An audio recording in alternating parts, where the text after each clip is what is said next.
अस्सलाम वालेकुम जी, मैं हूं अदील राजा। आप देख रहे हैं मेरा यूट्यूब चैनल। सबसे पहले तो आपने सब्सक्राइब ज़रूर करना है और मुझे अपने फीडबैक से ज़रूर आगाह करना है। बल्कि कल तो एक बंदे ने ताना भी मारा मुझे कि किस बच्ची के मैसेज आ रहे थे, मैसेज चैटिंगें कर रहा था। मैं चैटिंगें नहीं कर रहा था, मैंने असल में नोट्स अपने रखे होते हैं जनाबे वाला मोबाइल में। मैं इसे देखता रहता हूँ कि क्या कोई चीज़ टॉपिक भूल तो नहीं रहा। खैर, आज जिन टॉपिक पर मैंने बात करनी है वो है मारंग बलोच, ईमान मजारी और हादी अली चट्ठा। तीन मुख्तलिफ चेहरे, जुर्म तीनों का एक ही है कि झुकने से इनकार। फिर खान से मिलने की उम्मीद, आज मुलाकात होगी कि नहीं होगी आपको बताऊंगा, क्यों मुलाकात नहीं होगी ये भी आपको समझाऊंगा।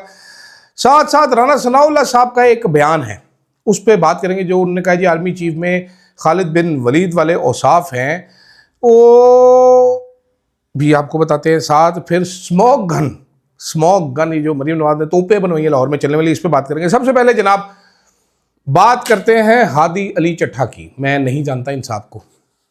ईमान मजारी साहिबा से शायद मैं एक दफ़ा मैंने उनको देखा हो, एक आधी दफ़ा शायद बात हुई है, बहुत पहले की बात मैं कर रहा हूँ। मैं उनकी वालिदा को, शीरी मजारी साहिबा को बहुत अच्छे तरीके से जानता हूँ, बहुत पसंद करता हूँ उनको। ईमान मजारी साहिबा के बारे में एक बात कहना चाहूँगा, ये बला की दलेर है, बदतमीज़ काफ़ी हैं लेकिन बहुत दलेर है। और हादी अली चट्ठा साहब बदतमीज़ भी नहीं है, बहुत डिसेंट आदमी और बहुत दलेर आदमी है। इसी तरह मारंग बलोच मुझे बहुत ज़्यादा फैसिनेटिंग लगती हैं। बलोचिस्तान का ये करैक्टर जो है, ये खातून जो है, बहुत ज़्यादा फैसिनेटिंग है। तीनों का जुर्म एक ही है। हादी अली चट्ठा साहब को कल अफजल मजोका साहब जो हैं, एक जज हैं मजोका साहब ने गिरफ्तार करवा दिया। वो अदालत पेश हुए, लेकिन मजोका साहब ने कहा निकल जाओ मेरी अदालत से बाहर, मैं वारंट जारी कर रहा हूँ। गुस्सा नाक हो गए, चेंबर से बाहर नहीं है, वहाँ से ही चीख मार दी। हादी अली चट्ठा साहब को उठा लिया गया। आज हादी अली चट्ठा साहब जब अदालत में पेश हुए, उन्होंने कहा मैं कोई मुचलके जमा नहीं करवा रहा, मुझे जेल में रखना है तो रखो, 1 साल रखो, आपने गैर आईनी काम किया, आप जज बनने के काबिल नहीं हो, तलख कलामी हो गई। मजोका साहब ने कहा मेरे असूल हैं, कुछ मेरे आदर्श हैं। आदर्श और असूल क्या है मुझे नहीं पता। एक बेहुदा किस्म का मुकदमा है, रियासती इदारों के खिलाफ वाले मुकदमे इतने ज़्यादा हो गए हैं कि रियासती इदारों को खुद नहीं समझ आ रही होगी कि इतने मुकदमे हमने फाइल कर दिए, इनका करें क्या।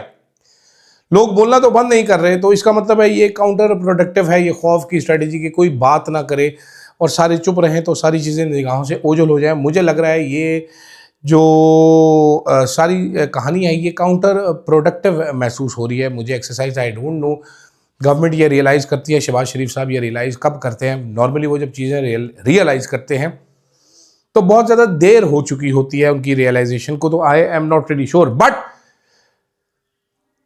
है काउंटर प्रोडक्टिव। अब मारंग बलोच का केस देख लीजिए, पहले 3 MPO में बंद कर दिया, पता नहीं किस चीज़ में बंद किया हुआ है, नोबडी हैज़ एन आइडिया किस चीज़ में बंद किया हुआ है। जज साहब केसेस नहीं सुन रहे। पहला केस आया है, आईनी बेंच के सामने ये केस लगाया गया, आईनी बेंच सुनने से इनकारी है। और आईनी बेंच की कितनी बेइज्जती है कि आज उनके वकील पेश हुए सामने, उन्होंने कहा सर इसमें कोई हमने आईनी सवाल नहीं उठाया, सीधा सीधा जमानत का केस है, तो आप ना सुने, आप ट्रांसफ़र कर दें। नॉर्मली क्या होता है, वो एक खातून है, एक लड़की है, वो जेल में पड़ी हुई है, बाहर निकलना चाहती होगी, केस लग गया अल्लाह अल्लाह करके तो सुन ले कोई। लेकिन जजों ने, आईनी वकला ने, मारंग बलोच ने आईनी जज के ऊपर, आईनी बेंच के ऊपर, जो सपोजिटली इस टाइम हमारा बेस्ट लीगल माइंड्स बैठे हुए हैं, उनके ऊपर 8 आने का एतबार नहीं किया और सीधा जाकर माय लॉर्ड ये केस ट्रांसफ़र कर दें आप। और जज साहब वैसे अमीनुद्दीन हाजी साहब हर केस सुनने के लिए बेचैन और बेताब होते हैं। उन्होंने इस केस पे भी कोई ज़्यादा इसरार नहीं किया कि मैं सुनना चाहूँगा या मैं नहीं सुनना चाहूँगा। उन्होंने कहा जी हम रेफ़र कर देते हैं। ये हालात हैं जजेस पे एतबार के। ईमान मजारी साहिबा भी बड़े सख्त ट्वीट कर रही हैं, वो कह रही हैं ये टाउट है, ये इसका अड्डा है, वेरी बैड। मैं तो जजेस की डिसरिस्पेक्ट कर ही नहीं सकता सिवाय काजी फ़ाइज़ ईसा जैसे घटिया आदमी की। वो लेकिन जज नहीं है, वो एक इंसाफ का दलाल था। मैं ये बात बमांगे दोहल कहने के लिए तैयार हूँ। जो उसने अरशद साहब के केस में हरकत करने की कोशिश की थी 2 बिकाऊ सहाफ़ियों के कहने में आकर मिलकर उसके साथ, तो उसके बाद उसके लिए कोई रहम, कोई माफ़ी की गुंजाइश नहीं बनती। दूसरी तरफ कल तहरीक इंसाफ ने, वैसे तो मैं एक सबसे पहले इस तहरीक इंसाफ की बात हुई तो मुझे याद आया कि कल मैंने सियासी कमेटी की में चंद चीदा बातें ट्वीट की थी। आलिया हमजा साहिबा ने सुबह ट्वीट किया है कि जी कोई बहनों का जिक्र नहीं हुआ। मेरे ज़राए जो हैं वो इस बात पे एडमेंट हैं, वो अड़े हुए हैं इस बात पे कि ये बात हुई थी। लेकिन मैंने आलिया हमजा साहिबा ने मेरे से रब्ता किया तो मैंने ट्वीट कर दिया था कि जी वो इनकार कर रहे हैं आलिया हमजा साहिबा कि ये बात दुरुस्त नहीं है। मेरे ज़राए अलबत्ता अड़े हुए हैं इस बात पे, और मेरे ज़राए ये भी कह रहे हैं कि आलिया हमजा साहिबा ने चिट्टा इनकार किया है कि मैंने नोटिफिकेशन अहमद चट्ठा का जारी नहीं करना। जबकि इसको आलिया हमजा साहिबा ने कुछ इस तरह बयान किया है कि मैंने कहा है everything will be on hold. तो मैंने कहा ये आपको क्लैरिफिकेशन दे दूं कि मेरे ज़रा अपनी जगह पे खड़े हैं, आलिया हमजा साहब अपनी जगह पे खड़ी हैं, तो चंद दिन में पता चल जाएगा किसने क्या बात की, किसने सच बोला, किसने झूठ बोला है। सुहेल अफरीदी की मुलाकात होगी कि नहीं होगी, आई हैव नो आइडिया। हो भी सकती है, लेकिन खैर I have an idea. Suhail Afridi की मुलाकात नहीं होनी, खबर ये बताई जा रही है, मुझे मेरे एक थिंक टैंक ने खबर बताई है। उसने कहा है कि हुजूर वाला सुहेल अफरीदी साहब की मुलाकात नवंबर के बाद में होगी, उससे पहले नहीं होगी। सुहेल अफरीदी साहब ये चाहते हैं कि इमरान खान से क्लैरिटी ले लें कि एहतजाज कब करना है और कितनी इंटेंसिटी से करना है। क्या हमने ऑल आउट जाना है, या हमने तगड़ा एहतजाज करना है, या हमने मिड लेवल एहतजाज करके टच एंड गो करना है, वापस चले जाना है। इस किस्म की क्लैरिटी सुहेल अफरीदी साहब इमरान खान के मुंह से सुनना चाहते हैं, खुद जानना चाहते हैं। और ये रजीम डरती है कि इमरान खान जेल में बैठा हुआ किधर एहतजाज की कॉल दे देगा तो स्यापा पड़ जाएगा एक और, तो इसलिए हमने इस एहतजाज को रोकना है और सुहेल अफरीदी को इमरान खान से मिलने नहीं देना। सुहेल अफरीदी को एहतजाज का प्लान तो वैसे भी पहुंच सकता है, इमरान खान की बहनें पहुंचा सकती हैं, वकला सलमान राजा, बैरिस्टर गौहर, कोई भी पहुंचा सकता है, लेकिन सुहेल अफरीदी साहब इंसिस्ट कर रहे थे कि वो खुद खान साहब से बात करना चाहते हैं। और मैंने आपको वजह बता दी, इंटेंसिटी वजह है कि कितनी इंटेंसिटी से एहतजाज करना है। क्या हमने वापसी के तमाम दरवाजे बंद करके आने हैं या आगे चलना है।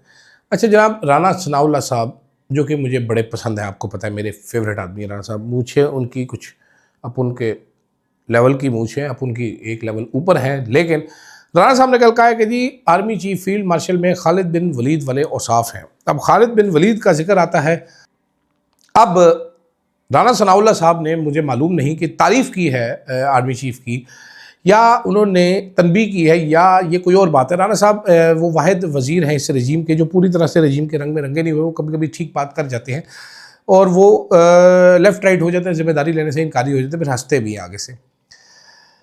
खालिद बिन वलीद साहब के बारे में सुबह मेरे थिंक टैंक ने मुझे फ़ोन किया। मैंने कहा जी खालिद बिन वलीद साहब ये इस्लामिक टच है। उन्होंने कहा भाई ये तो बड़ी अजीब सी बात कर दी राना साहब ने, क्योंकि खालिद बिन वलीद साहब को तो बीच उनकी जर्नैली के हटा दिया गया था।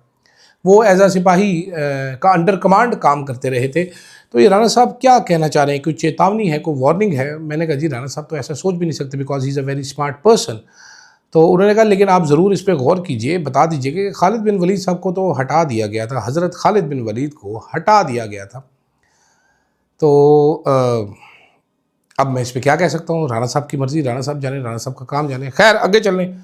स्मॉग गन्ने तैयार हो गई हैं, स्मॉग ना होने के बराबर है, बाहर जाएंगे तो बेहतरीन सांस लेंगे आप, ये कहना है पंजाब गवर्नमेंट का। जो इंटरनेशनल इदारे हैं मॉनिटरिंग वाले, वो सारे बता रहे हैं कि सांस लेना दो बार आप बीमार हो सकते हैं। सांस की बीमारी से लाहौर में अस्पताल भरे पड़े हैं, लेकिन क्योंकि मैडम मरियम ने गन तैयार कर ली है तो इसलिए देयर इज़ नो स्मॉग। वैसे डेंगू भी कुत्ते की तरह फैला हुआ है, और इतना डेंगू, मेरे बड़े करीबी एक दोस्त है, उनके भाई को भी डेंगू हो गया। मेरे घर से पपीते के पत्ते भी सुबह वो लेके गए, मेरा दरख्त टुंडा मुंडा हो गया। मैंने कुर्बानी दी है कि इनका डेंगू ठीक हो जाए सब लोगों का।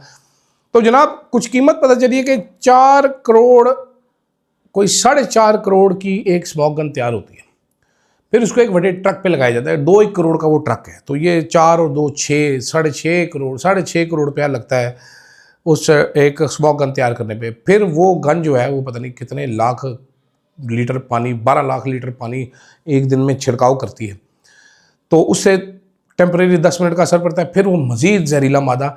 और मज़ेदारी की बात यह है कि जो ट्रक जो चल रहा होता है, जितनी देर डीजल ट्रक चलता है, वो स्मॉग गन को चलाता है, उतनी देर में जितना स्मॉग गन ख़त्म करती है उससे ज़्यादा ट्रक धुआं मार मार के पैदा कर देता है। अब आप सोचें ज़रा, कौन जीनियस होगा जिसने ये आइडिया ईजाद किया था कि हम स्मॉग गन्ने ट्रकों पे रख के शहर के मुख्तलिफ जगहों पे चलाएंगे। वो ट्रक फिर के नॉइज़ पोल्यूशन इतनी क्रिएट करता होगा, इतना डीजल मारता होगा, वो इतना तेल वो फेंकता होगा कि जो इन्वायरमेंट को फ़ायदा होना है वो कुल मिला के टोटल लॉस कर देता है। नून लीग का खासा ये है, ये फ्लैशी प्रोजेक्ट्स पसंद करते हैं। अगर आप वाकई इन्वायरमेंट के हवाले से संजीदा हो, जैसे कि मैं बहुत संजीदा होता हूँ इन्वायरमेंट को लेकर, तो द बेस्ट मेथड इज़ कि आप प्लांट्स लगाएं, आप पौधे लगाएं, आप पौधों पे सेल लगा दें, आप कोई सरकारी नर्सरी बना दें, आप लोगों को शजरकारी के महीने में फ्री पौधे बांटें, बल्कि हर सीज़न में बांटें। यकीन कीजिए, मुझे जहाँ से पता चलता है, मेरे पास बेशुमार पौधे हैं, मुझे जहाँ पता चलता है कि शजरकारी और को पौधे फ्री दे रहे हैं, मैं एक आधा को पौधा लेने के लिए एम ही पहुँच जाता हूँ, चस्के लगाने के लिए देखने के लिए चला जाता हूँ। मैं हर दूसरे से तीसरे दिन किसी ना किसी नर्सरी में जाता हूँ। तो पंजाब गवर्नमेंट ये काम कर सकती है। आपको तो 5-5 रुपये का पौधा पड़ेगा, हर बंदे को बोलें पौधा रखें, आप पौधा अपने घर में रखें, हम आपको फ्री दे रहे हैं, अगले साल हम आपसे 500 रुपये का वापस खरीदेंगे, कोई पैसे नहीं लगने इसको टेक केयर करने में। महीने में एक बार गोडी कर दें, रोज़ाना थोड़ा सा पानी डालें, आपका बड़ा वेदर चेंज हो सकता है। ये मैं आपको बड़े सस्ते सस्ते क्विक मशवरे दे रहे हैं। लोगों को रूफ टॉप गार्डन्स बनाने की तरगीब दें, उनके लिए ऐसे वो चीज़ें पैदा करें कि रूफ टॉप गार्डन बना सके, टेम्परेचर नीचे लेके आएँ। मोहसिन नकवी साहब जब से इस्लामाबाद आए, इन्होंने अंडरपास बना के यहाँ के शहर का टेम्परेचर भी ऊपर ले गए हैं। मेहरबानी करें, ये टेम्परेचर नीचे लेके आएँ। ये दुनिया, मैं तो मर जाऊँगा तो जो आपके बच्चे हैं उनके लिए पाकिस्तान रहने के काबिल नहीं बचेगा। ये स्मोकिंग छोड़ें, इससे बड़े कम पैसों में आप हरियाली लेके आएँ, पौधे लगाएँ, दरख्त लगाएँ, नेटिव ट्रीज़ लगाएं, फैंसी ट्रीज़ कम लगाएं, नेटिव ट्रीज़ उस शहर के हालात के मुताबिक जो वहाँ का कुदरती दरख्त है वो लगाएं। दस्तम दस्ती बड़ा होगा, दिनों दिनों में बड़ा होगा और मज़ेदार साया भी होगा और उस दरख्त के इर्द गिर्द माहौल ठंडा रहेगा। मैंने बेशुमार फ्रूट के दरख्त लगाए हुए, कभी आपको दिखाऊंगा। बेशुमार इस तरह के पौधे लगाए हुए हैं जो मुझे बड़े पसंद हैं। फाइकस वगैरह के मैंने सैकड़ों की तादाद में, मेरा ख्याल है 600 फाइकस की मैंने सिर्फ बाड़ बनाई हुई है। मैं जब बाहर वीलॉग करता हूँ, कुछ चंद नज़र आते हैं, किसी दिन आपको एक एक का इंट्रोडक्शन करवाऊंगा तो आप हैरान रह जाएंगे। और वो पत्थर की तरह सख्त जगह है जहाँ पर मैंने पौधे लगा रखे हैं, चलाई जा रहा हूँ उनको, तो आप भी चला सकते हैं। गवर्नमेंट ऑफ पंजाब बहुत काम कर सकती है। मेरा ख्याल है पाकिस्तान में सिर्फ एक बंदा आया था जिसने ये काम किया, उसका नाम था इमरान खान, जो एनवायरनमेंट को लेकर वाकई में संजीदा था। बाकी स्मोगन से कुछ नहीं होना, ये तो कमीशन खाने का ही गन है, बस कमीशन गन इसको कह सकते हैं। फिलहाल के लिए मुझे दीजिएगा इजाज़त। अल्लाह हाफ़िज़।